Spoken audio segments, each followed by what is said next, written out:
കപ്പായിൽ നിന്ന് എഴുന്നേറ്റത് മുതൽ ഇന്നീ സദസ്സിലിരിക്കുന്നത് വരെ നീ ചെയ്ത പാപത്തെ കുറിച്ച് നിനക്കറിയുവോ? കണ്ണുകൊണ്ട് കണ്ടത് പാപമല്ലേ, ചെവി കൊണ്ട് കേട്ടത് പാപമല്ലേ, നാവ് കൊണ്ട് പറഞ്ഞത് പാപമല്ലേ, കൈ കൊണ്ട് പിടിച്ചത് പാപമല്ലേ, കാലുകൊണ്ട് നടന്നത് പാപത്തിലേക്കല്ലേ, ഹൃദയം കൊണ്ട് ചിന്തിച്ചത് പോലെ പാപമല്ലേ?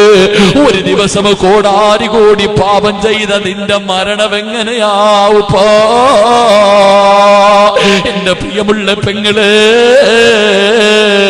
ഈ പരിശുദ്ധമായ റബീഉൽ അവ്വൽ മാസം പോലും നന്നാകാ മനസ്സില്ലാതെ പള്ളിയുടെ മിനാരത്തിൽ നിന്ന് മൗലിദിന്റെ ബൈത്തുകൾ പാടുന്നത് കേൾക്കുന്ന സമയത്ത് വീടിനകത്ത് ടിവി ഇങ്ങനെ ശബ്ദം കൂട്ടി വെച്ചിട്ട് കേൾക്കുന്ന പെണ്ണ്,